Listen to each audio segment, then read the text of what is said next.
go ahead and intro our players. In the upper right, in the red, he is Showtime!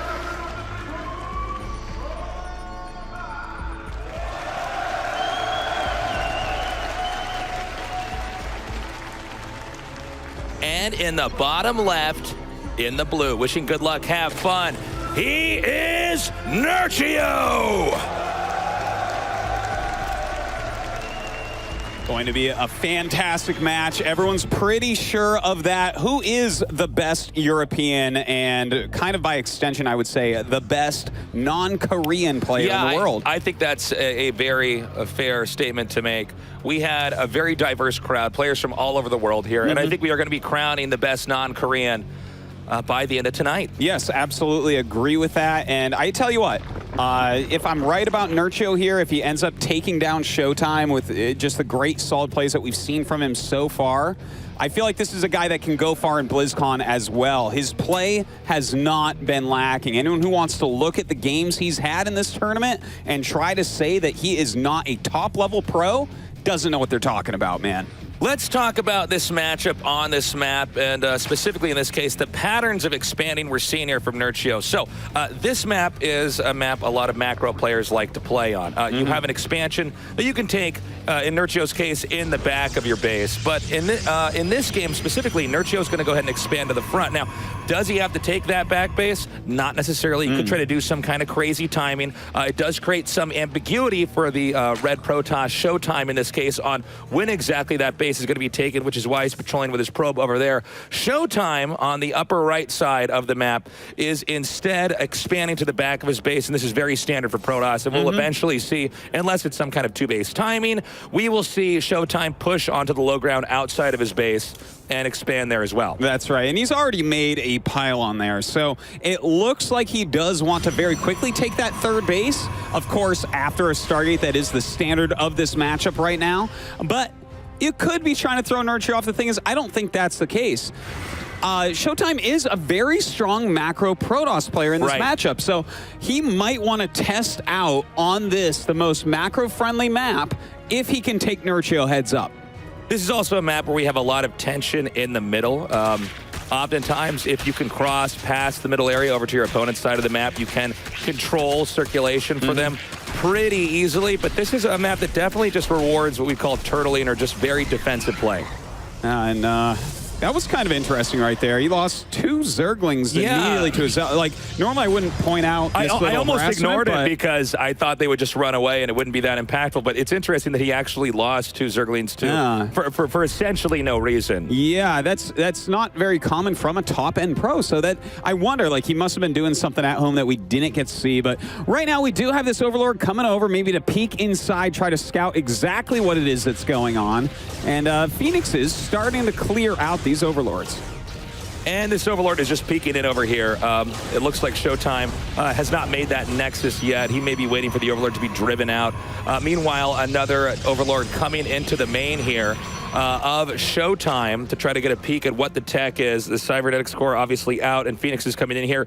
It's a really good idea to just get some idea of what exactly your opponent's doing as far as tech goes. Because, you know, Protoss, you know, in the next couple minutes here, they have so many different options on how they can play the game. It's not just about the execution of those options. It's about hiding that information or disguising that information in some way, masking it so that Nerchio can't get a right read. Because generally, if Zerg doesn't do an attack in the mid game, Zerg is simply reacting to the Protoss and trying to stay one step ahead so that they're in better shape in the late game. That is certainly true, Tasteless, and reacting as a Zerg player has to be one of your strongest suits unless you're just going to rush them down every game. But there is one place where Nerchio really can make a decision, and that's with the type of style he wants to play as far as his unit comp. Does he want to go for a Ling Baneling style? Does he want to go for a Hydralisk into Lurker style? Or does he want to go for something crazy like a Baneling Hydralisk style? That is something that he's going to be choosing here very quickly. And, you know, with the Phoenixes in play here, he's going to start to move these around the map. Now,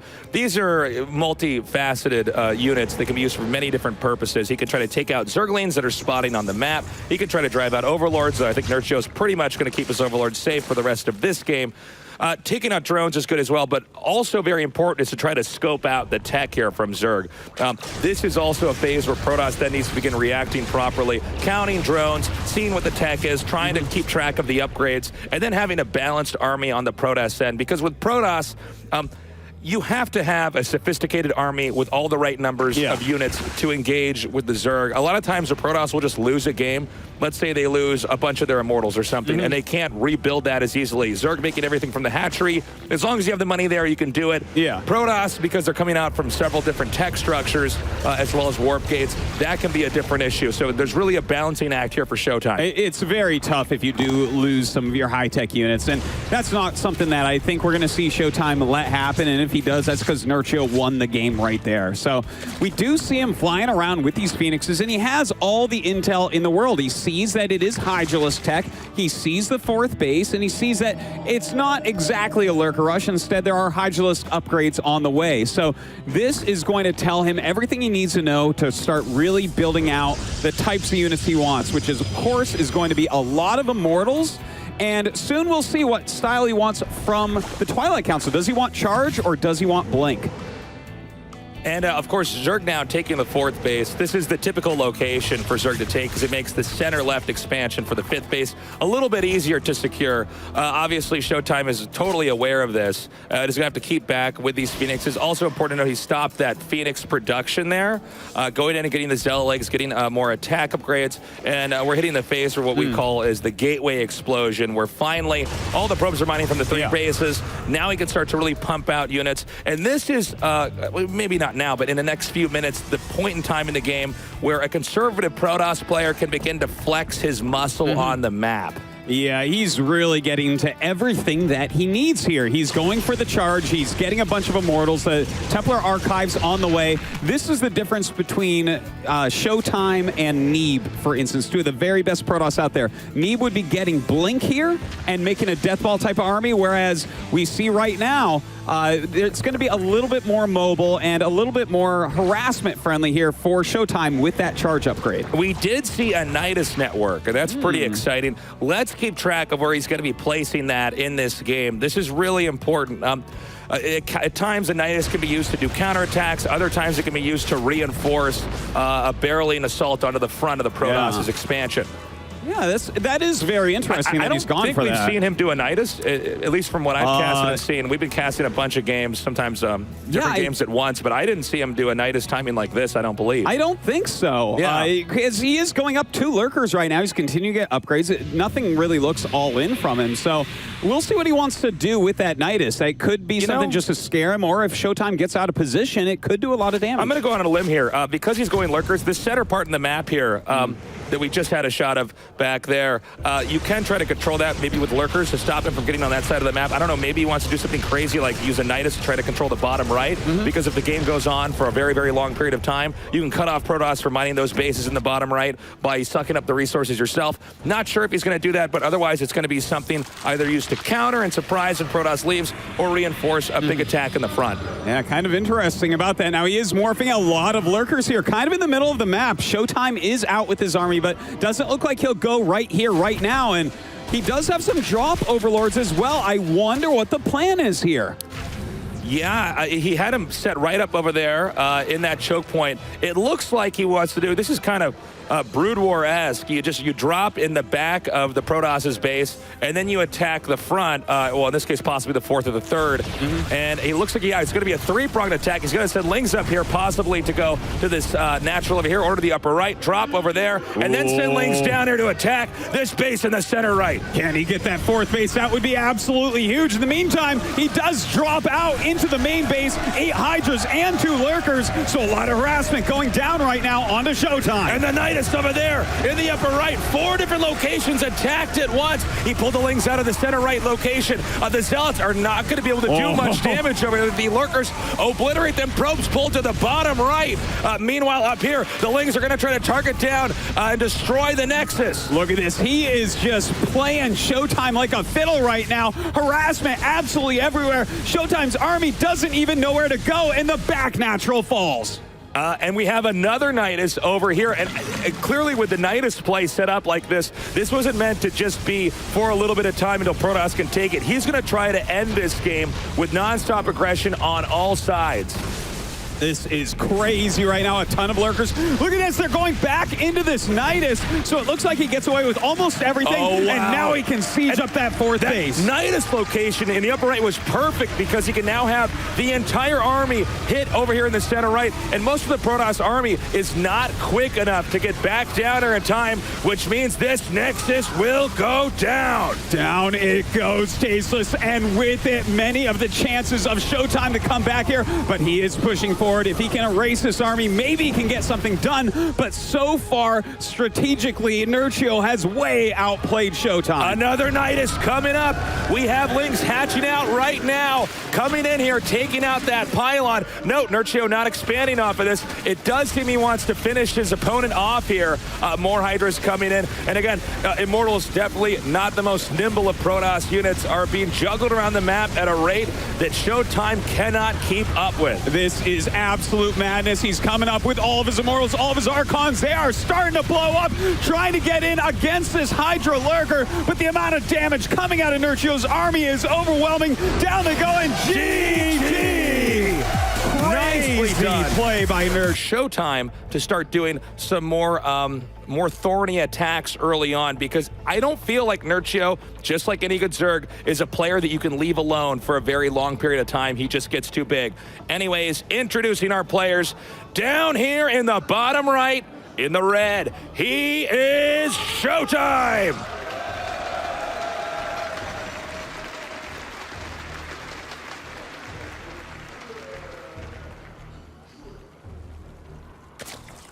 And in the upper left, in the blue, our Zerg player winning game number 1, he is Nerchio! Wow. Just wow. I think everyone that's tuned in expected to see great play out of Nerchio here, but he's outdoing himself at the moment. That was fantastic. And this map is kind of, it's a good map for multi-pronged harassment, for moving multiple armies around and trying to pick apart your opponent. So definitely one that we could see Nerchio do something kind of similar on. Not necessarily the Nidus type play, but definitely running around, hitting 4 locations at once and seeing if Showtime has what it takes to stop him. Showtime was doing exactly what I thought he should probably be doing here. He's going to open up with a little bit more of an aggressive play. I think that's important because, you know, the scariest Zergs are the ones that if you leave alone, you never beat. If you play a ton of Zergs, it's tough. So he wants to put on some pressure now. I'm not saying this pressure is going to hurt Nerchio, but it's definitely going to limit the number of drones he can crank out here and at least force Nerchio to respect Showtime in the early game. Well, we will see about that. I do agree with you, though. Like, to go for something like maybe a 2-gateway Adept a lot quicker here, it's a good thing to at least try against Nerchio, because if he just goes into another macro game, can he actually do it? And I like the fact that he tried that in game 1, because that's kind of the most standard map. That's the map he's going to feel most comfortable on. So if Nerchio runs circles around him on a map like that, is he going to have much chance on a map like this? It's a good question, Artosis. Let's see how Nerchio goes ahead and responds here to these Adepts coming out. And let's also keep track of how many Adepts exactly Showtime's going to make here. You don't have to keep making them. You can always tech up. It's really a matter of how many drones you want to stop here, and also how much damage do you think you can do. I mean, good Zergs can also at times really dance around this. The Nexus is finishing up. We have Ling Speed on the way, and it's now going to be 12 Lings here in a response.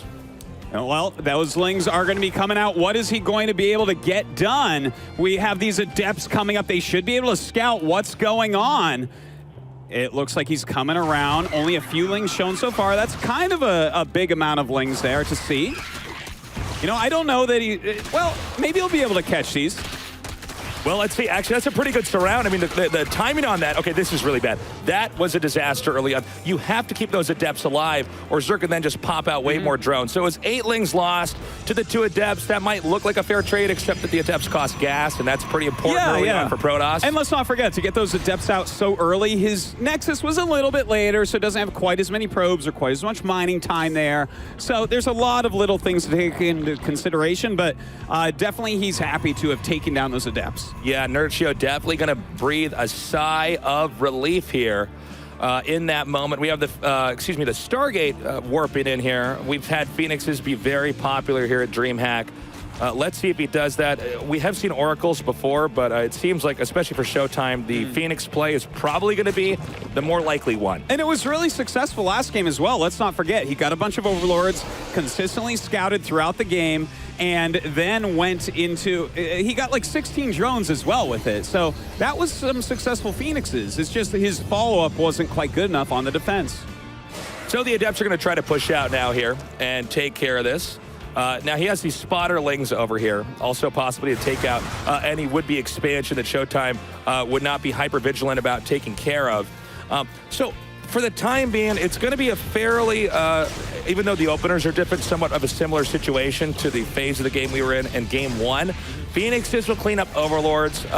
Showtime will ideally try to disguise or delay what he's doing until he's hoping Nerchio can't follow it. Nerchio's going to make drones, push out creep, and of course the Phoenixes will eventually come in here and survey the Zerg's bases and try to figure out if he can take out drones or spot the tech. Well, right now he's actually going for roaches, so he is going to get aggressive early on here against this third base of Showtime.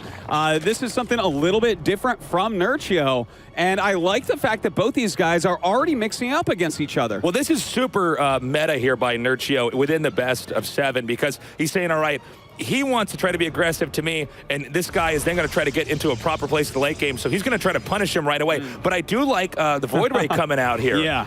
The fact that he's seen it this early and those roaches have turned back around, you know, it looks like he realizes, okay, I'm not going to do any real damage here. He's already got the counters ready. This is the power of these two players. They keep acting like they're going to do things like, okay, I'm going to be aggressive with Adepts. Oh, no, you got the counter. Okay, I'm going to be aggressive with the roaches. Oh, no, you've seen them so early, I'm not going to be able to do anything with this. One of the strengths you can have is by feigning little bits of play like this, another player can end up overreacting. Yeah. And that overreaction can get you off of balance to where you properly and perfectly want to be in the late game. And you know what? Those roaches as well kind of stifled the Phoenix production and the Phoenix harassment, let's not forget. You know, if you have to do something like make a Void Ray, if you have to keep them kind of on the defense, you're not going to be able to get as much done as he did in that previous game. So far, I would say it's a pretty even game right now. I would agree, Artosis. I don't think we can say any one player has been in the lead. They've both taken some snips at each other. But other than that, it seems like it could still be anybody's game. What I am curious about and looking for is, will Nerchio, and if Nerchio does do this, how will Showtime actually handle the multi-pronged harass? Yeah. You know, it does look like there's a very high chance he's going to be going into the Overlord drop play here. I don't know if he's going to use a Nidus again. I think, frankly, the Nidus thing he did, that's not something you can only do once, never get away with it again. I mean, that's technical enough. You just have to be fast enough and with it enough to stop it perfectly every time. Certainly.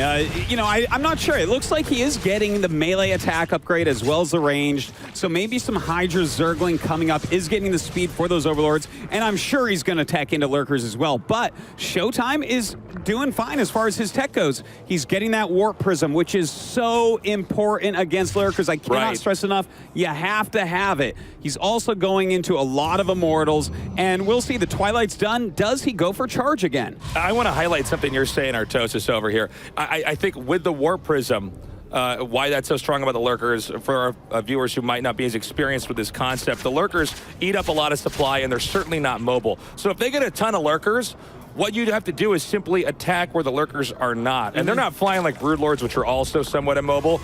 You can go to different locations and start hitting, sometimes even with more than one Warp Prism, taking out drones, taking out tech. And it's, in a lot of ways, a little bit similar looking to what we saw Nerchio do to Showtime this time around. Now, when Nerchio timed out the Lurker tech in Game 1, the moment the Lurkers were done, the attack started.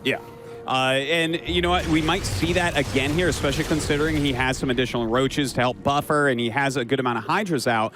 Which, speaking of which, this is another big reason you need that Warp Prism. The long-range siege units, such as the Broodlords, the siege tanks, the lurkers, the Colossus of this game, they need a lot of units around them. So generally, when you see a lurker-based army, everything is there, and that Warp Prism or those Phoenixes can get some good harassment done. Speaking of the Phoenixes, he really slowed down on that. We've seen, you know, him do this in a couple of his other games here. This seems to be about his ideal amount, and then he wants to start to devote most of his gas to the greater tech here to try to get the solid ground army. Now, this expansion that we had in the center right, if we can get a shot of that, that expansion is going to be very important because it's far out from the rest of the Protoss bases, and that's something that Zerg can punish, and oh my god, Tosis. Ooh, the Nidus once again here with that Lurker Den and 3 Drop Overlords. It looks like he wants to do the exact same thing that we saw last time. Now, we do have Showtime taking this 4th base. It's a 4th base postured towards Nerchio's 4th base, which means he wants to be attacking here non-stop. This is going to get action-packed in just a minute coming up. We do have the Warp Prism coming over, Adepts popping out as well. Now the Warp Prism backing up for this point in time. We're going to try to see if he can actually get in here and do this damage. The timing is actually so tighter by Nerchio. I don't know if we're going to see him do this every game, by the way, man. This seems to be something pretty solid. Well, if this is something he's practiced a lot, which it really seemed like on Dusk Towers in Map 1, then it's something that he is going to be very good at, and Showtime might not be ready for. So look at this. We do have multiple armies going on, but this is a great engagement so far for Showtime. He's going to push in right now. The Lurkers are burrowing, but he's got the Phoenixes picking him up as we speak. For a little bit there, Showtime kites back. The Roaches go forward. The force fields go down. I think it looks like Showtime might actually have to back up these Lings. Might even try to come around and block that, but Nerchio decides otherwise. All right, he does back up there. That was good at the beginning of the engagement there for Showtime, and in the meantime, no damage has really happened to him, right? He's got his 4 bases, maybe not fully probed up yet, but it's looking fine. Nerchio hasn't been able to do any damage to him yet. Cleaning up these Adepts over here, and Nerchio, it seems like that, at least the timing of the Nidus play was thwarted by the threat of Showtime. This map, by the way, different from the last map. The last map, we had Nerchio go to the 1 circulation point in the middle, so he could be rest assured that he would know if Showtime was going to push out. This time, this map has a lot more free roaming on it, and that's something that Nerchio is going to have to be careful about. Yeah, well, he's roaming forward and freely right now. Looks like he does want to try to hit this base again. Does he actually have a Warp Prism on the map, though? That's going to be something that would really help out while he's hitting here, trying to split up that Zerg army.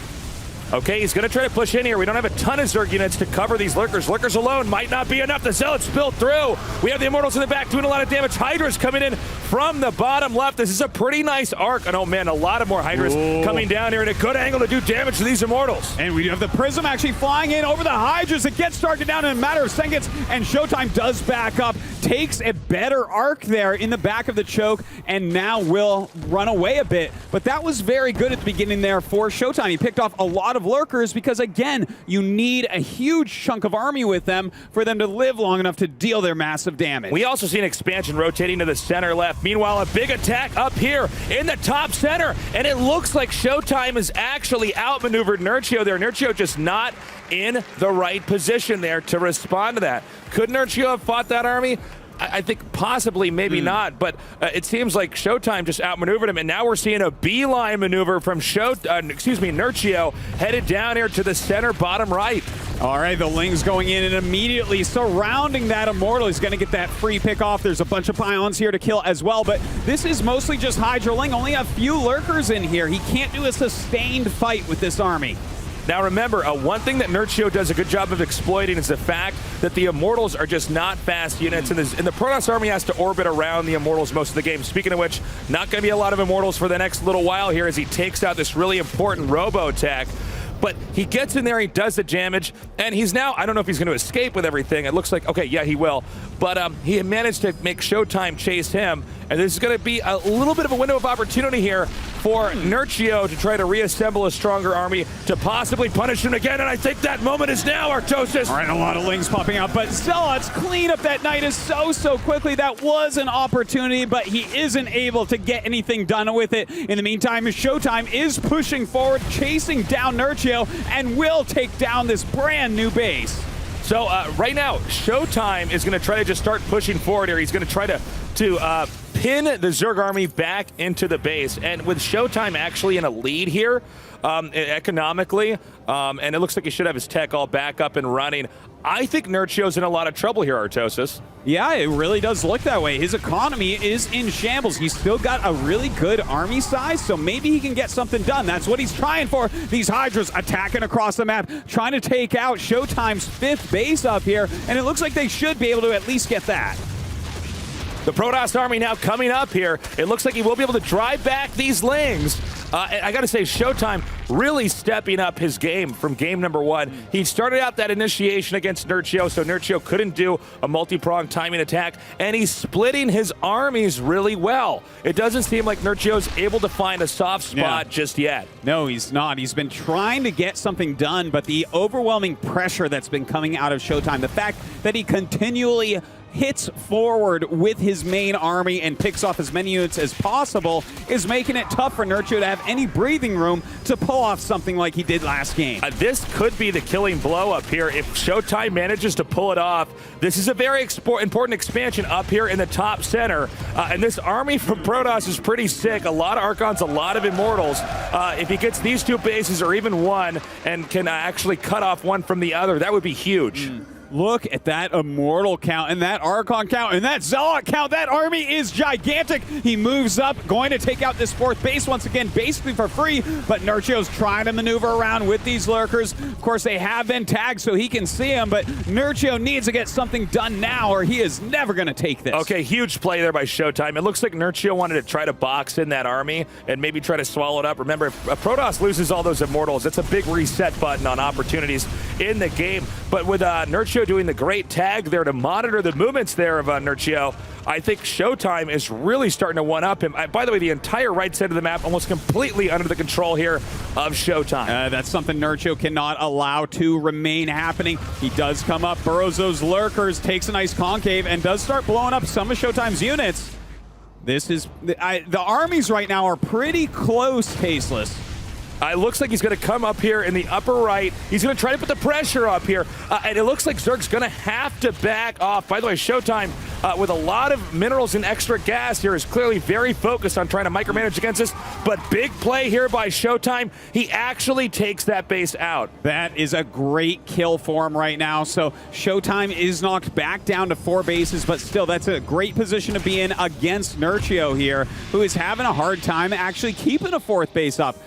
Also, Psystorm on the way. Very, very important to try to deal massive damage to those grouped up Hydras. Yeah, this is like the final little bit he needs here. By the way, great harass here by Showtime. Just 1 Zealot, already taking out 7 drones.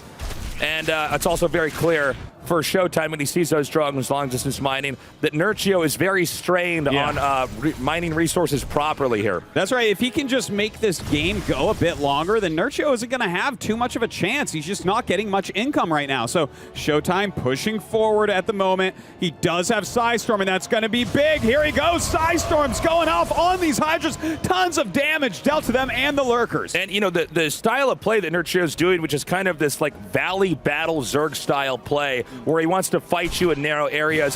Psionic Storm nullifies that at 0-6. He actually got the hatchery to cancel. I think Nerchio is almost out of oxygen, Artosis. Yeah, he is not long for this game. He's got to make something happen. Here we go. Showtime coming up this ramp, trying to get an engagement going. A lot of lurkers come up to burrow, and he has to back off from there. A counterattack over by Nerchio might be the best possible option. We got to see if Showtime overextends here. The Hydras and the Lurkers are going to take this base out. And I'm not sure how many minerals actually are left here in the bottom right side of the map for Showtime. This is going to be a moment where they're just tearing each other's expansions apart. Look at this. He is attacking onto those Lurkers. Those are really cost efficient, though, dealing a lot of damage to his army, but still almost everything killed off. These 2 last Lurkers killing quite a few of the Archons. That's going to be it. GG! Game number 2 goes to Showtime. who made the proper adjustments and managed to come back. I mean, in game one, Nerchio looked unstoppable, so that shows what a serious improvement on Showtime, that Showtime is a player who can adapt. So the question is, does Nerchio try to do that Nidus timing again? I think he's going to have to adjust it. He tried to feign a little bit of roach rushing to make it look like the build order was off kilter a little bit. Yeah. But I don't know. Let's see. We're actually already in game here. In the bottom right, in the red, our Protoss player, Showtime!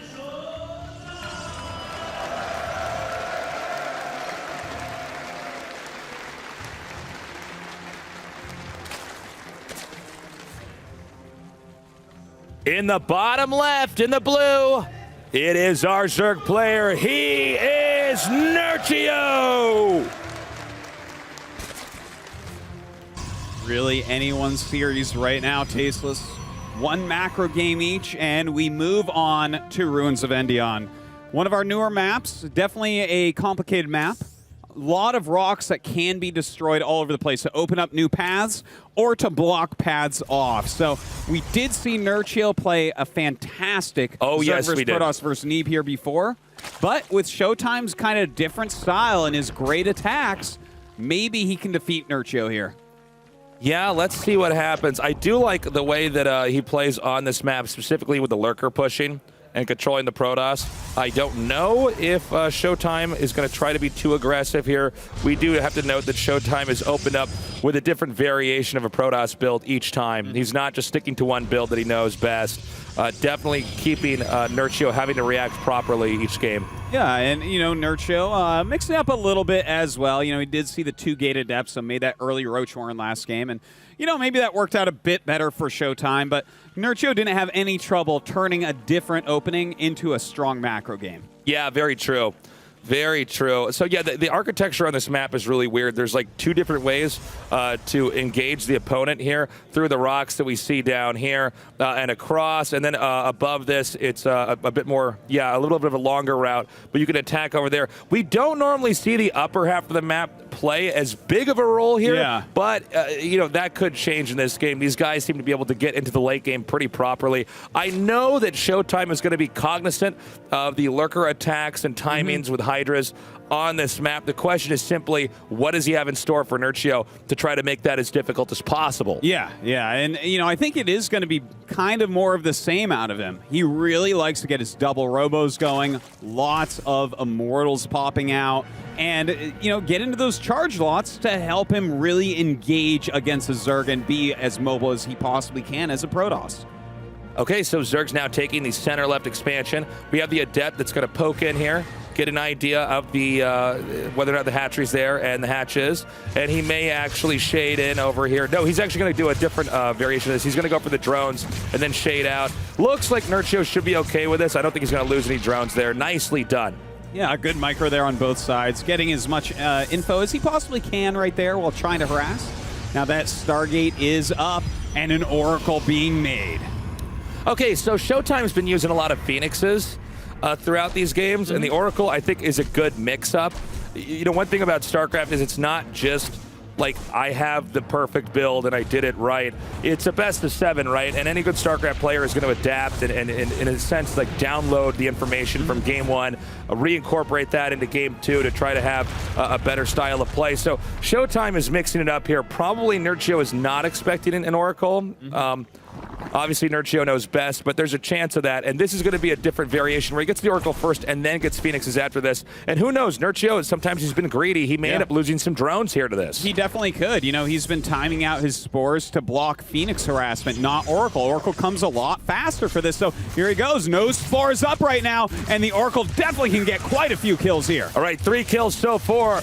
And actually unable to get that 4th kill. I don't believe the Oracle is going to be used to dive in anymore. Instead, it'll probably be used to tag parts of the army to check and possibly use it as a spotter for cloaked units as well. Scout a bit with it, you know, maybe even a stasis ward here and there. The Oracle is definitely a very useful unit in Legacy of the Void. And of course, it's going to force those spores to finally go up here for Nerchio.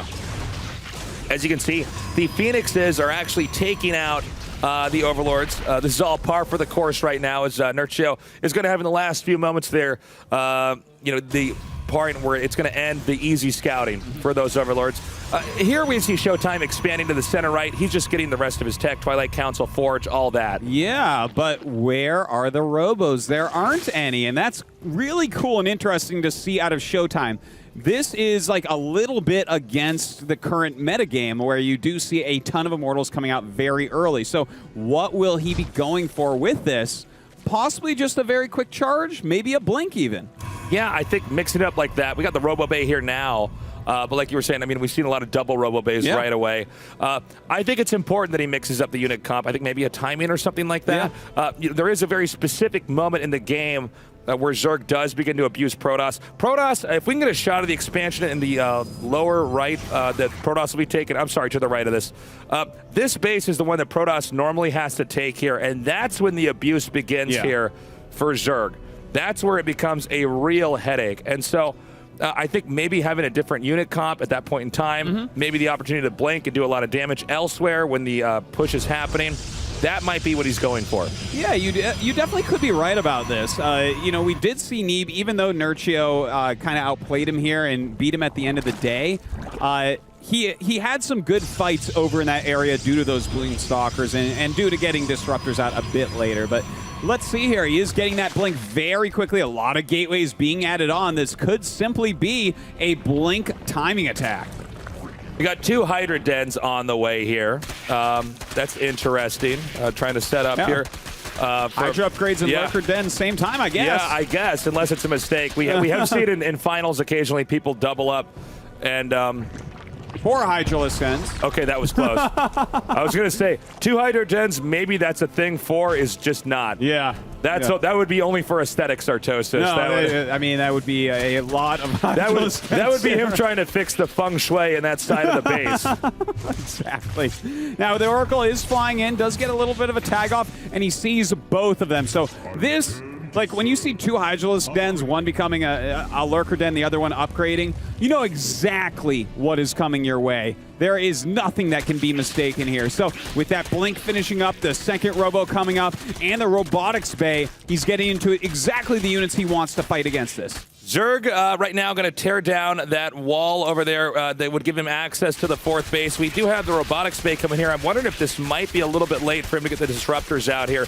When you're going to fight this this kind of bully hallway, valley, narrow path Zerg with Lurkers, the answer is Disruptors. You want to chuck in Disruptors over here. And it's not easy. I mean, it looks easier than it actually is to do, but to bully the Zerg back and get them on open ground.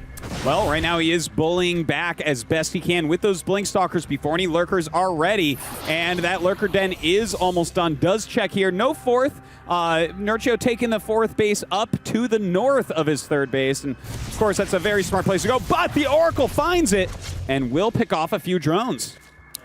Nicely done. We have some Overlords going ahead over here to the center right. I do believe we're having Showtime in the bottom left of the map here. Just stayed in position. It's a short path to go over there, and he wants to see if the Lurkers or anything else move out. He can go in there and try to do the damage. But there is a drop as well that's going to be used here, and I'm not sure what what Showtime has here to defend for that. Yeah, this is a little bit scary. He has a lot of his army on the other side, but 8 Hydras can decimate a mineral line. We got some Warpins over here, but these Hydras are going to be able to do damage so quickly. There go the pylon cannons, actually doing a great job. And overall, I got to say that was really nicely done. Actually taking out that Overlord. Only 1 Hydrogen Overlord gets away, and maybe he'll make that into a Lurker later on and try to drop it there. Just perfect defense there by Showtime, really showing a ton of skill. Here we go, Nerchio starting to break down these front rocks. He wants to start hitting everywhere on the map at once. In the meantime, this massive Blink Stalker army with its new Disruptors going back for the defense. He might wait for the moment that falls and then start shooting those Disruptors in there. Let's see what happens. The Lynx come in now. Doesn't look like Showtime was quite ready. And another attack, reinforcements rather, coming in here from the top. And this is going to mean a counterattack right now in the bottom from Showtime. Oh man, Showtime going with that counter, but these rocks will be knocked down soon, which means he could possibly take out this 3rd base, a very important base for Showtime at the moment. He does have some defense up there though, and look at this. He is attacking, but there's a lot of lurkers burrowed all over the place. And it looks like Nerchio's not interested in going back. I'm not clear on if Showtime actually has enough here. Oh my god, this is going to be so sick. He actually does that damage to those lurkers. All 4 are bruised, hardly any remaining. This push could easily break Nerchio. Yeah, it looks like it might indeed. Blinking on top of those lurkers, taking them out, already pre-bruised, and a huge force field wall here, knocking down these rocks. He wants to steal his army out. That was so sick. Force fields into wall off. He can go in here and punish whichever expansion he deems most important. What a fantastic move out of Showtime. Nerchio going around killing these other rocks, but force field's already on that ramp, blocking everything from coming. I think he has enough force fields to lock out the lurkers and hydras from the next attack in over here. He's going to get his whole army in here. This might be a neck-breaking move here from Showtime. More and more force fields. We do have disruptor balls coming out, killing off almost everything that attacks in. This is great control, great strategic play from Showtime. Just fantastically done.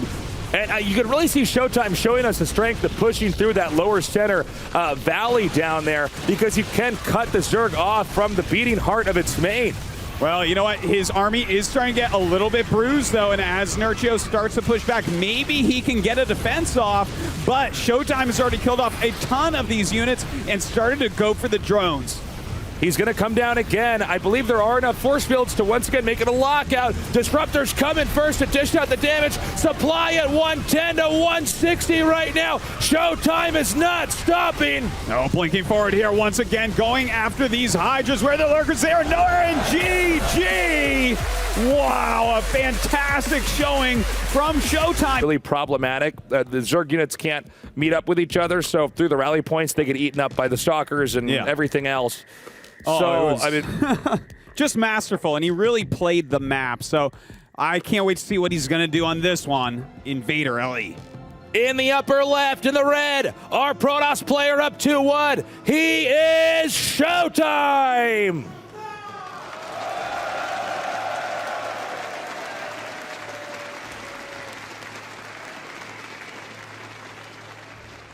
Winning the first game, but losing the next 2. Our Zerg player in the upper right, he is Nerchio.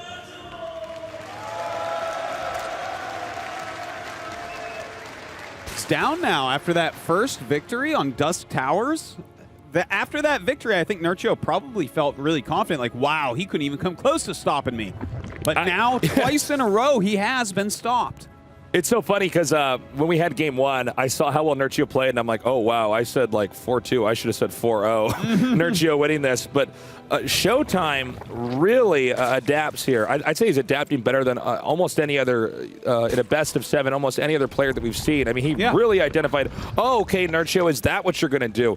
You're just going to do this timing on me and hope that I'm just sitting back trying to max out his Protoss, and I haven't seen this before. But he's really getting in there. Now, in this map, on these spots, we've got them both sharing the top. Artosis, do you have anything special you think we can expect as far as mid-game and late-game techniques here? Because it seems like these guys are not ending the game early at all. Well, if it goes into one of these late-game situations, again, where they're both macroing heavily, I think that probably Showtime has to fall back on charge rather than blink here.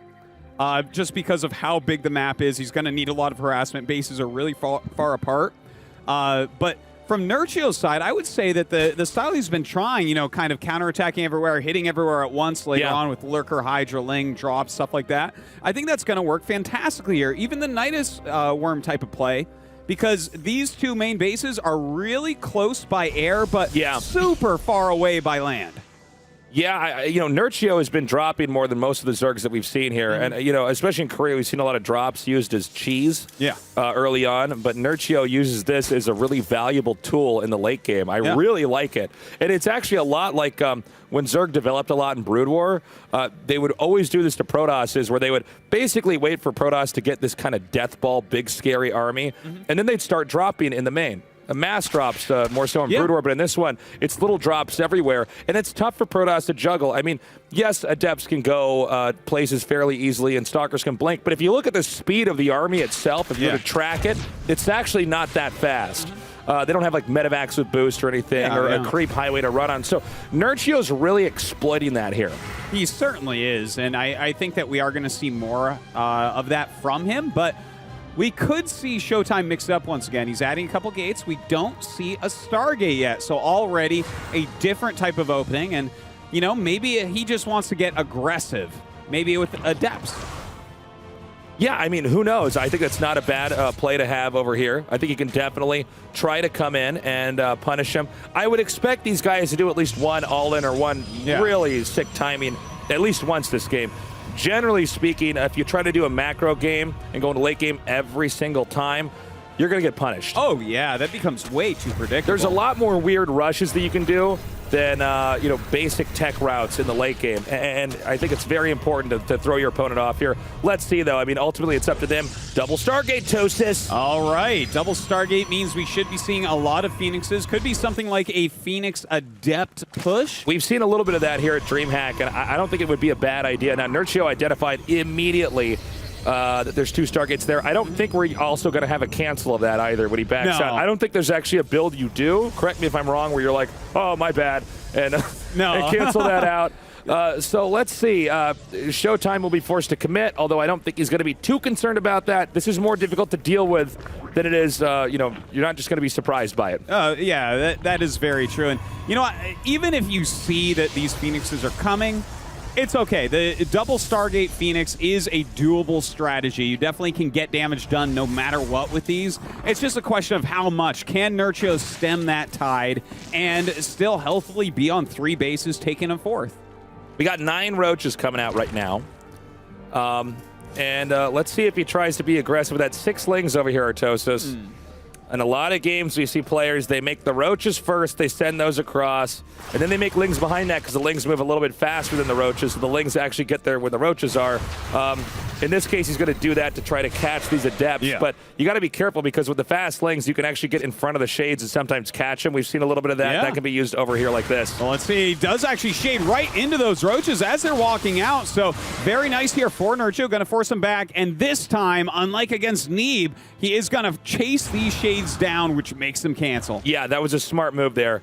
We have had a couple moments here at this DreamHack where we have players just shading like it's a speed run to get to the right side of the map instead of using shade as a tool to escape or to peek in, and that was a good example of Showtime doing it properly.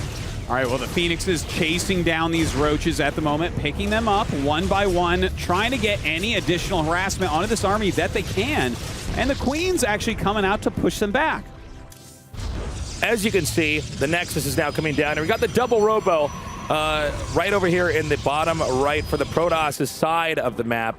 If you're wondering why we see a lot of Protosses do that over here, it's because you want to get the Immortals to reinforce into the battle very quickly. They're clunky units. You want to have them right there in the front to defend. We got a Nidus network, Artie. Yeah, this makes a lot of sense. Queen Roach is going to do very well against Phoenix Adept, and that's really all that Showtime has. He never got any damage done with that harassment, so, you know, this is good for Nerchio. I think that this is a really solid play as long as he can get that Nidus up. Phoenix is going to go over here to the center right. Looks like they're hiding behind the shrine or something. Going to try to come up. It looks like Nerchio's got really solid defense here, but let's see. I mean, with the Nidus possibly popping out here, I actually think he needs to get the Phoenixes back like yesterday. Yeah, he really does. Look at this. Okay, here he knows now. Yeah, he's making a beeline across, but already the Queen's popping out. The Ravagers as well, going after this natural base. I can't imagine him holding on to it. No, I think he's going to be losing this for sure. It's going to be very tough for the Protoss army to get in over here. Note, he's actually targeting down these pylons pretty carefully to make sure the pylon cannon can't do that much damage. And he continues to push forward here. Some force fields going off, but they are only buying a little amount of time. The Phoenixes go up. They're going to try to pick off as many of these Ravagers as they can. Those are the big damage dealers here, even going for a Queen now. Okay, the Protoss army's trying to get in here, but this acts like a funnel. He's going to have to back up. This expansion 100% going to go down as corrosive biles wipe out everything left in the Protoss' position. A lot of transfusions going down as well, preventing these Phoenixes from truly helping out in the fight. More and more Lings actually rallying out of this Nidus, and Nerchio is doing some critical damage. I think Nerchio is going to be able to actually keep this position as a reinforcement point. If he does, I think there's no time for Showtime to actually win this game. Let's see. Well, he's going to go ahead, get this Nexus. The Cybernetic score is down here as well, so as soon as he kills that, only Zealots can be made out of these gateways, which is going to be really rough against a composition like this. Now, Nerchio is really committed here. Note, these Immortals that are so strong and so important cannot get to the upper main.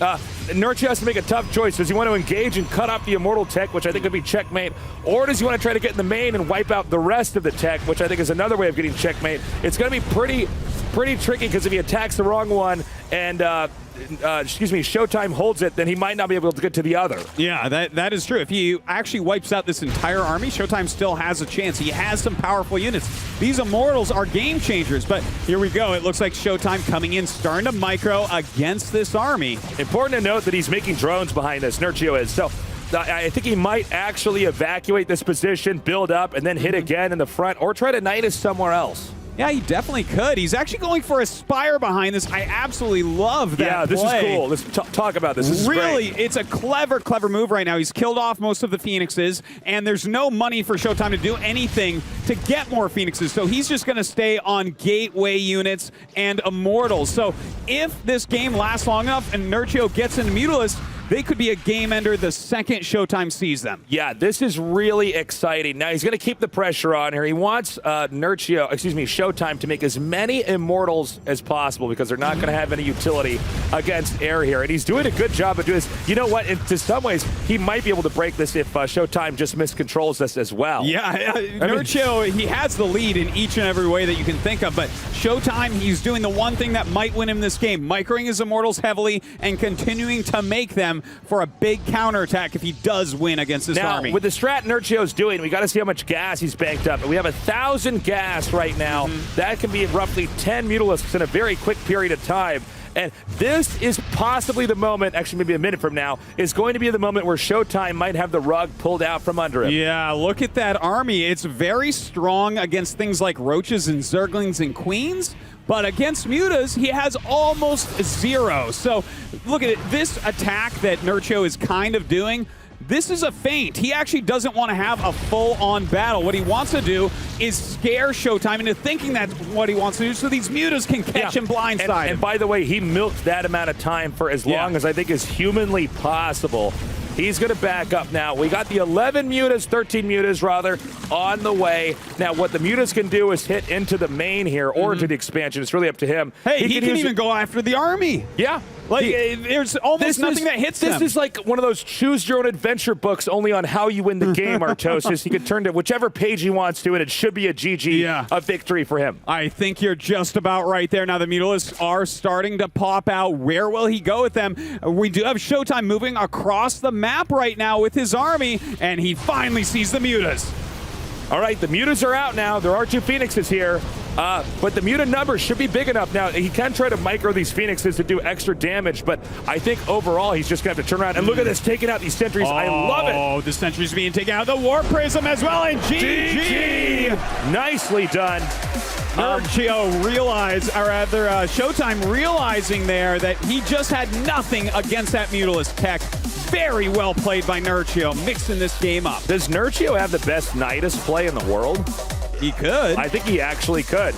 I mean, in Korea, it's mostly cheeses with this, but he's like, no.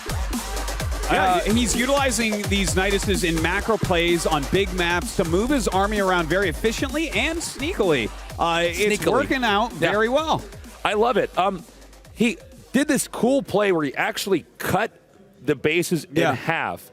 And that's so funny. We were talking about earlier, Protoss always make the Robos normally out closer to the middle of the map because Immortals are clunky, they're not that fast, and they're integral to the Protoss's army actually winning a fight. So what he does is he actually separates the Robos when he takes out that expansion from the main, which, by the way, has the rest of the important tech. So really cool stuff there. Yeah, and you know what? My favorite part there of Nerchio's play was the constant pressure. After he kills this Nexus off, he's just constantly walking up to the ramps and being like, hey, I'm trying to kill you with this. I'm trying to kill you with this. Making it look like it's some sort of, Roach, Ravager, Queen all in. But in reality, all he's doing is forcing Showtime to continually make Immortals, Zealots, things like that, things that don't shoot up. Yeah, he stayed here for so much longer. I love the fact that he did the Mutatech switch. I think another Zerg player of lesser skill would have tried to stay on the Roach Ravager and kept trying to win with additional Nidus after Nidus after Nidus after Nidus. But Nerchio saw past that and saw a great game-ending move, and that's exactly what he did. introing our players in the bottom left. In the red, he is Showtime!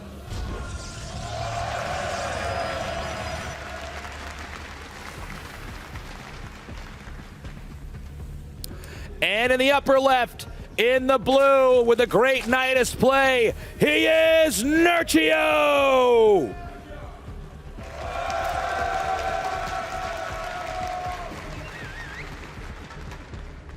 And so here we are, tied up, 2-2. Arena is our map. I'm loving it, man. This is one of the craziest maps in the entire pool. Otosis, this map is sometimes not fun to play on, but always fun to cast and watch. It is down and dirty. It's down and dirty, and I love that we have more maps like this. I think it really forces players to think outside of the box. I think a lot of pro gamers will complain. They're like, I want the most basic map so I can do the thing I practiced a million times. But yeah. When you introduce new maps like this, it forces people to actually think about the game without it, being in the most basic, in its most basic form. And I think that's actually you progress RTSs forward, is making people actually be uncomfortable and still figure out how to win, by the way. Oh, totally. Like, if you try to do your basic strategies on this map, the macro up, the longer game, just expanding, you'll die to someone that just walks across the map and attacks you because it is so close. These bases, you can get over there in a matter of seconds. So if we can get a wider shot of the map here, let's take a look at the narrow path that actually leads quickly down here to the south here. So if you guys haven't been keeping up with StarCraft, this path, direct access to this location here. But if we can go to the right here, the destructible rocks, this is a more easily accessible location in a later game. But that narrow path can be used to counterattack if they go through that. And of course, the distance between air here from the two mains is a factor. I think normally it's not going to be as big of a deal in the early game, but it becomes a huge deal in the late game. Totally. And guess what, Artie McTosis? What, Tasteless McTosis? Nerchio has been using a lot of drops. He really has. And he might be using that in this game. Don't forget, Warp Prism, Phoenixes, Oracle, all that stuff going to do a great job as well. Then again, I don't know if we're going to go in a late game because there's a hidden pylon there in the center right. So after I got all excited about that, maybe I was wrong. What is this? Okay, Twilight Council. That's a quick Twilight Council. Now, is this to hide a fast glaives upgrade for the Adept attack speed? Or maybe a Dark Shrine? Should be one or the other. This is interesting, and that is so removed on the map. Nerchio would have to go way out of his way to find that. Yeah. Now, when you do a build like this, the key concept you want to be doing is something called masking, which is to try to make it look like it's a much more modest version of something where you're trying to get a base or maybe do a different kind of all-in, and then you blindside them. And this was one of the cheese plays. Dark Shrine, sick. This is one of those plays where you want to mix it up so that way Nerchio probably thinking about drops late game and counterattacks. Guess what? You got to play by the terms that Showtime is going to give you. Yeah, and this is really cool, man. Like, Nerchio, we don't expect him to go for a fast layer, so Overseers are not going to be very useful. He needs detection, though. And without showing any Stargate units and just showing a depth pressure, that's not something that Nerchio is likely to make.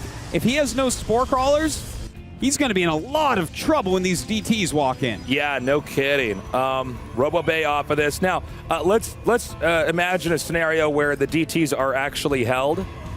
Oh my God, hold on. Can we get back up to that pylon? He did not see the pylon, right? Oh? No, I'm talking about there's a proxy pylon somewhere at the top, I believe. There it is. I don't think Zerg saw that. Yeah, it doesn't look like he did. Okay, that was close. Oh, man. Now this might just straight up kill him, Tasteless. We have no detection right now for Nerchio. He's just blocking this off. He thinks it's a massive depth attack coming in, and he's only partially right there.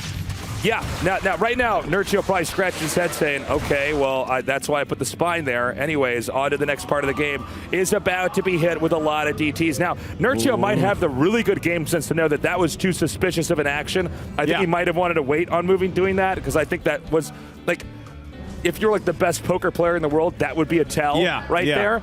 But let's see how prepped he is. He has no spores right now, Tasteless. He starts to make one. The DT's walking for it. It's a little bit late. And here they go. The third base starting to lose drones and natural as well. He's evacuating the drones. The DTs are in pursuit. We see spores going down. If he can kill the spores fast enough, they're never going to activate to be useful in this part of the game. The Adepts have also gone around, are going to be incorporated in this attack as well. And these DTs doing some massive damage. The third base looks like it is going to fall almost no matter what, with Dark Templars and Adepts attacking. We do that was actually close. A Prism coming as well. The Queen falling. Now he's got the roaches over here to handle these Adepts, but I believe there's going to be DTs in the main here. Right now, Protoss hitting in so many different locations. I don't know if there's anything that Nerchio will be able to do. Oh, the DT's going after the Spore, and it does get planted, but look at that, it gets picked off as well. 2 DTs still left over there. So sick, he actually let the War Prism take some damage to guarantee the pickup there on those DTs. The Roach Warren goes down. Oh man, too much damage, but the layer finally finishes up. We do have an Overseer on the way, but damage has been done here, Tasteless. It looks like it's 40 drones against 58 probes, 2 bases against a budding third for Showtime, and not much luck here for Nerchio. Queen's taken out back there. Drones, the ones that weren't killed, were stifled from mining for a little bit. Nerchio trying to lick his wounds right now, as Showtime, I believe, is actually going to gear up for another DT harass. Yeah, he's trying to see what he can get done. He has a lot of DTs on the map. He's following up with Blink and Immortals and Gateways. A great choice indeed. Nerchio doesn't have a whole lot of different strategy choices to go with. He just has to kind of stay on these ground units, make some Roaches, some Ravagers, maybe a Hydralisk Den, but this is a very tough spot to come back from. Dude, he's got the 5 gates coming up here. Okay, so there's going to be a lot of Protoss muscle in play, and I think the crippling maneuver was done. I think up next, Garatosis is the killing blow. Even if Zerg survives that, Zerg is going to be starved for drones. Yeah, you're very right about that. If he has to put all of his larva, all of his money into making units, he's just going to stay behind on economy, and that's kind of what we see. So very smart here from Showtime, attacking forward and keeping that pressure on when he's already ahead. By the way, he wants to bludgeon him, not try to split this up and harass, because he made those Archons there out of the DTs. The attack's coming forward right now. Showtime looking phenomenal. GG! Showtime taking the lead with a very... Templars again, who knows, but... Yeah. Something to derail Nerchio early on, because Prion Terraces is a very good map for Zerg versus Protoss. The Zerg can just get so many of those gold minerals. All right, we're in this game. Match point. Nerchio can't make any mistakes here. Introducing our players. In the upper left, in the red, he is Showtime!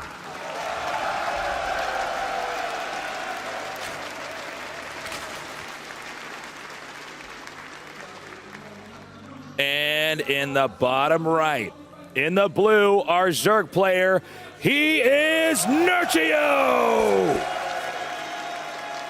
The pressure is on Nerchio right now. He has to win this game to bring it to that 7th and final game. And oh man, what a series it would be if he could.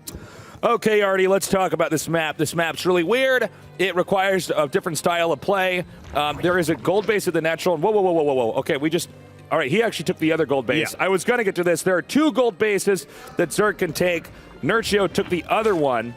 We had shots of the crowd, so I don't know if there was a probe sent out really early or what. It was a probe coming down. Okay. I think he looked at it and said, to try to battle a probe and get a hatchery down here when he can pylon block and whatnot, forget about it. He goes ahead, takes a gold that he can absolutely take, and I think he'll probably take his natural as quickly as is reasonably, able to do. So here's the burden right now for Protoss on this map. Zerg, as they have always, tend to expand ahead of the other races. They need more expansions to balance, the production of their units. And of course, the way the Zerg race functions, they can get those expansions generally pretty easily, unless the Terran or Protoss can catch them off guard.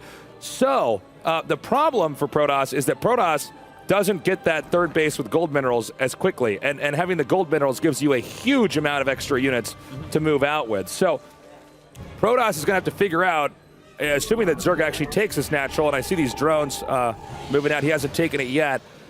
if he gets those 3 bases, Protoss has to do something to punish Zerg before Zerg gets too big. Yeah, and we're going to see pretty quickly here exactly what that is. He's making some adepts, just chrono boosting them out, getting the Warp Gate research, getting his natural expansion with that gold base up, and then we'll see what his tech is, how he wants to damage Nerchio. But for the meantime, you know, it's just kind of both players building up those economies and getting into the tech that they need. Now note he's hidden that that drone from the vision there. I think Showtime can easily assume it's going to be taken, but you know what? You might as well try to keep some ambiguity there. Absolutely. There's a lot of pressure on these guys. Every little thing, any doubts that you can put into Showtime's minds are going to help you out quite a bit. But the Adept is going to check that out immediately, and we do see a Stargate is the tech of choice here. You know, for Showtime, will it be an Oracle? Do you think? Yeah, I think it will be because the first base Zerg took from for his expansion is pretty far. I think he could punish that, but also he's been more Phoenix heavy. We already saw the Oracle incorporated. Okay, it is going to be an Oracle. Cool. All right, the Oracle, you know, it definitely can pay off on a map like this with these gold bases. The drones at the gold bases are worth so much. Killing any of them really stifles that economy. So we're going to see him most likely make a beeline to that gold base, and if there's no Spore Crawler, just like in the other game with an Oracle opener, then he can get a lot of drones. So for Protoss right now, we want to see when he will attack. I think generally when the Protosses try to take the blue base or the gold base, that's when Zerg has a moment to try to squash him. So let's keep our eyes peeled for that. Now, one thing Nerchio knows for sure is that Protoss might want to do that. So he may be just looking to try to like wax on, wax off, deflect that, and then do his own counterattack. But first, this Oracle's got to come in here and try to get as many drones. And you know what? Delaying the gold base for mining, this is pretty sick. Yeah, look at that. And no queens standing there at the beginning of it. So already a lot of drones falling. 5 drones taken out. And let's not forget, he's making a second Oracle at home, so he's going to have even more harassment coming up. Yeah, and this is pretty cool. And this actually can parlay into a pretty strong follow-up, hitting this, you know, with the 2 Oracles and tagging and surveying later on. But right now, yeah, he's got a good number of drone kills. In the meantime, we do have Showtime coming down with a second Oracle. Oh, man, no Spore ready here quite yet. 3 more drones going down before he pushes it off. All right, man, I got to point this out. He has done a lot of delaying of mining, and these Oracles cost, like, not that much. Yeah. Compared to what this is costing Nerchio, I mean, great Oracles. Showtime is very happy with what he's done so far. No, he did not deny the expansion, but yes, he certainly delayed the mining, and it cost him almost nothing, and he lost nothing. Now, look at this. He does run up with the Zerglings that he has, tries to get some units here, but Showtime's quick force fields do save his sentries going back up, and he's just trying to whittle down this army as best he can so he can start to get aggressive against Showtime's third base. Now, losing these sentries is a disaster right now. You know, he was in great shape a little bit ago, but if you lose too many sentries, you're basically hitting the reset button for the Protoss tech, and 24 links and a queen timing Artosis. Oh, that's a lot of queens coming down right now. Force fields are key on holding this. A lot of links coming in for this flank as well. Photon overcharge goes down on that pylon, and Nerchio starts to pull out. We see the Mothership Core trying to drive back these links. They are doing a good job. If Nerchio can pull this off, he could smash the third and smash the second and take this game. All right, now we do have those Oracles in the middle of the map as well, trying to do a little bit of harassment against the Lings coming up. They do get some additional kills, but that third base already going down right now for Showtime. Will he keep pushing and going into the second? I think it might be a wise idea. Meanwhile, Nerchio continues to tech, and look at this Artosis. He's going to back up. You know what? Very conservative move here, but perhaps it would be a bit crass in a series where he's not allowed to make a single mistake or he loses and gets second place. I guess he wants to play the safe route. Yeah. I totally respect that. Well, you know, attacking up a small ramp with the wall at the top against Protoss with slow queens and lings, it's going to be iffy, even if they have very few units. So you're right, he's playing it very safe. He does not want to risk dying here. So the queens are going to go back now. And what Zerg wants to do, generally speaking, we'll see. I don't know if you might go Nidus's again or something like that. I don't know if that's just what he does now, but generally speaking, Zerg surveys the Protoss's third base and waits for it to start, sometimes finish, and then just crushes it again. Yeah. And then you know what you do, Artosis? What? You could play a loop of what I just said, because you just do it over and over and over again until the Protoss runs out of minerals and has to leave the game. Well, it's a good way to play. Well, he definitely could do something like that. He's teching up right now, getting the Hydralisk Den, getting some upgrades, attack upgrades, because he wants to be aggressive, and some roaches. Whereas right now we do have a lot of Blink Stalkers on the other side, but is that going to be enough to hold on to the vast different techs of Nerchio? We got the gold coming up here. Nerchio got to be feeling very confident, but he knows that Showtime is a really crafty player. He's very adaptive, and he's pretty smart about when he pushes out. He's not one of those guys that leaves his base and is like just gets wrecked and is like, oh no. Could he try to get a takedown here? Okay, I think another wise conservative move. Yeah. Doesn't want those lings to get force fielded in because he gets too greedy. Yeah, it costs him a little bit of energy. Maybe he can go back and hit later when there's less photon overcharges. We'll see, but right now we do have Showtime moving forward. A lot of Queens, a lot of Hydras popping out as well. The Lings are here, but there are quite a few force fields available. As you can see, the force fields are going to block off the Zerg for a little bit. Is he going to be able to actually break in here? And he's going to start trying to do it right now. Notice the sentries in the back. Can he lock anything with the force fields? You might be able to kill him. This is a ton of sentries. He's moving forward. The fourth base for Nerchio is about to finish. Some Ravagers are out as well.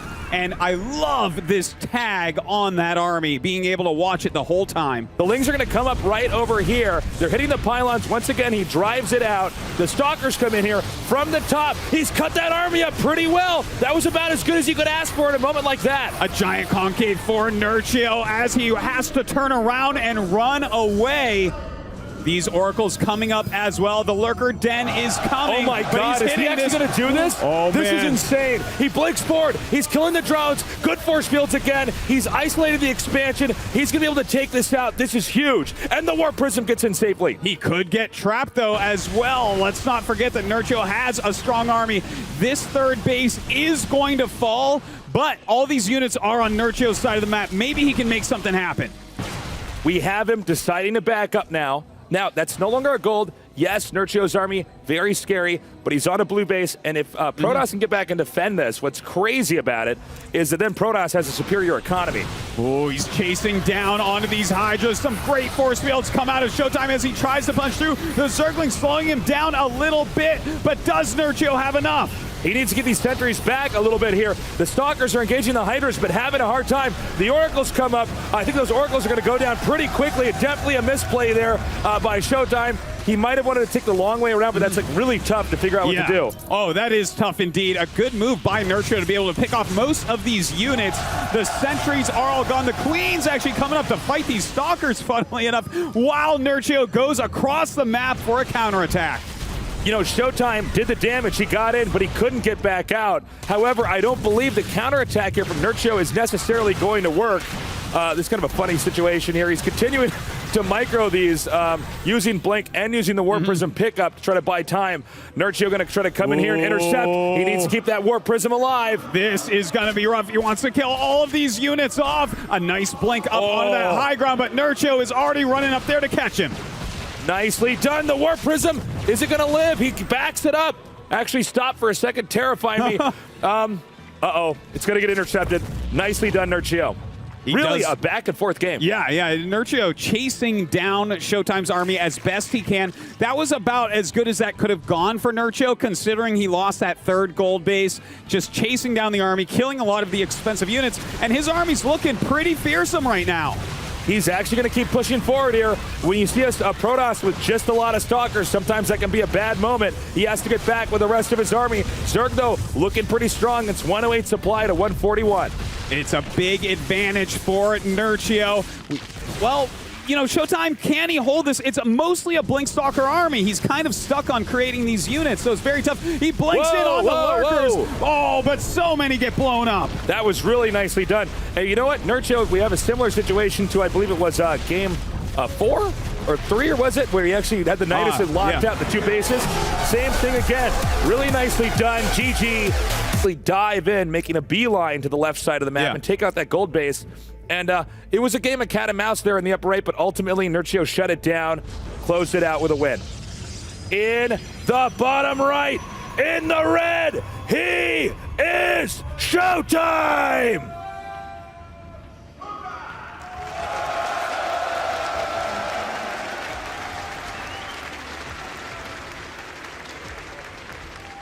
And his opponent here in the upper left, winning that last game, taking us to match point. Our Zerg player, he is Nerchio!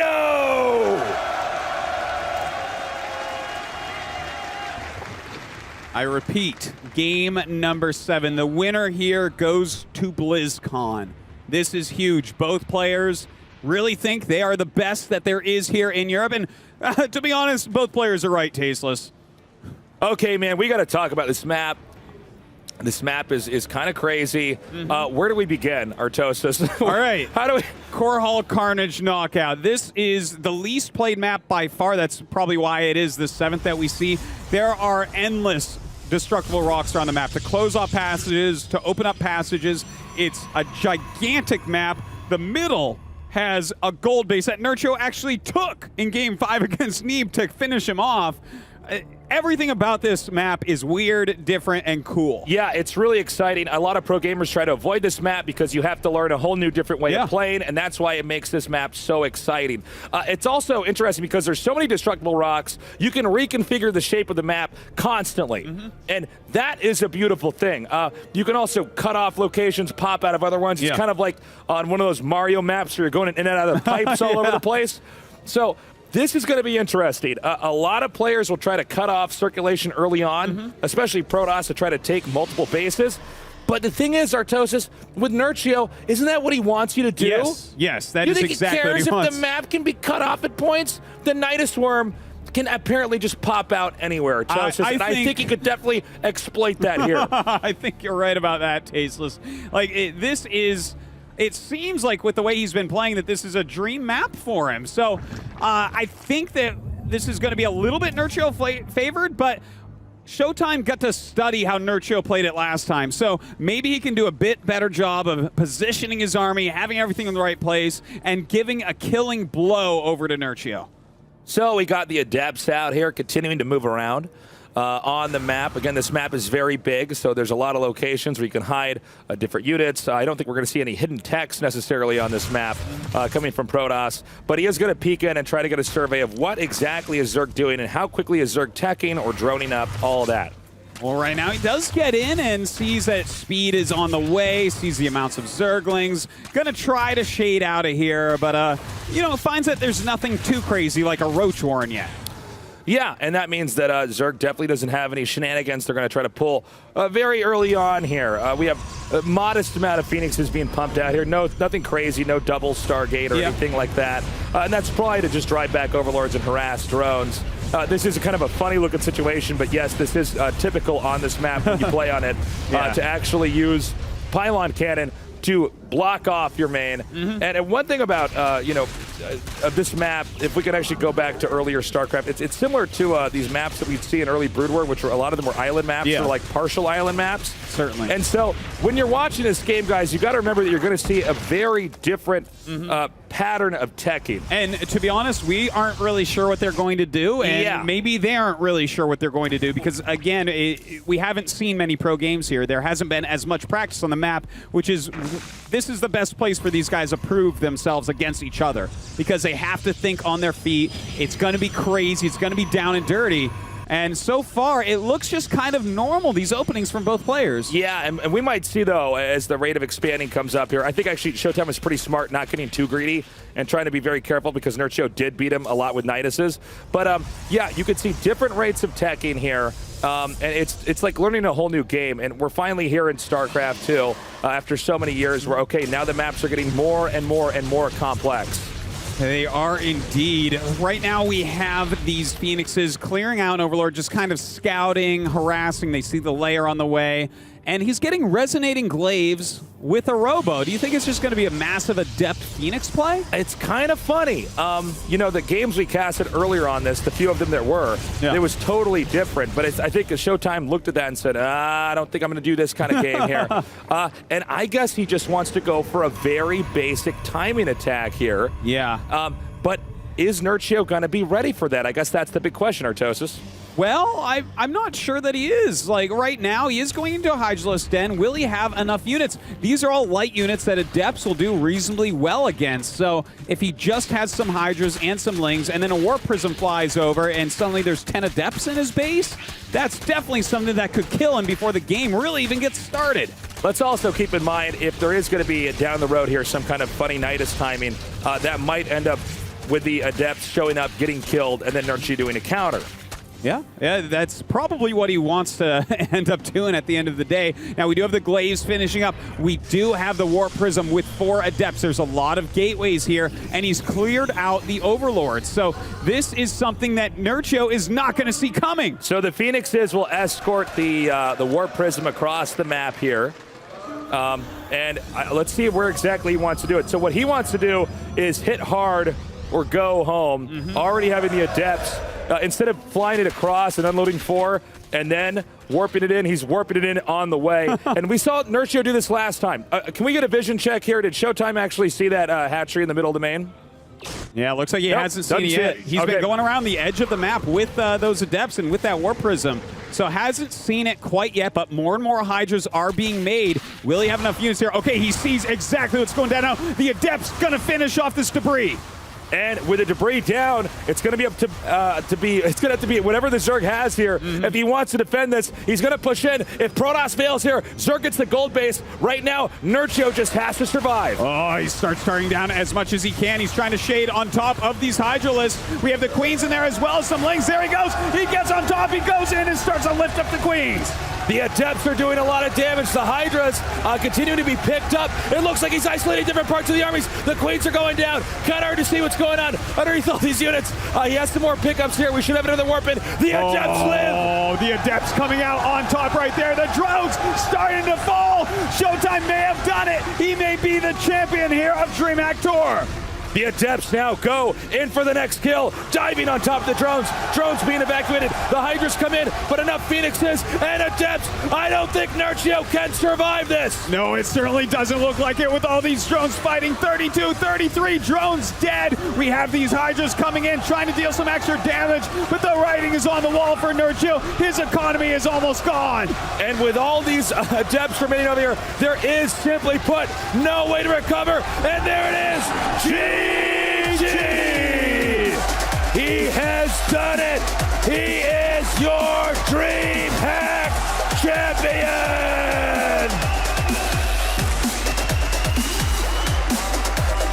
Just fantastic play coming out of both sides here. Could have gone either way throughout this best of 7. But at the end of the day, Showtime, with a very aggressive and well-hidden build, finishes off his rival Nerchio.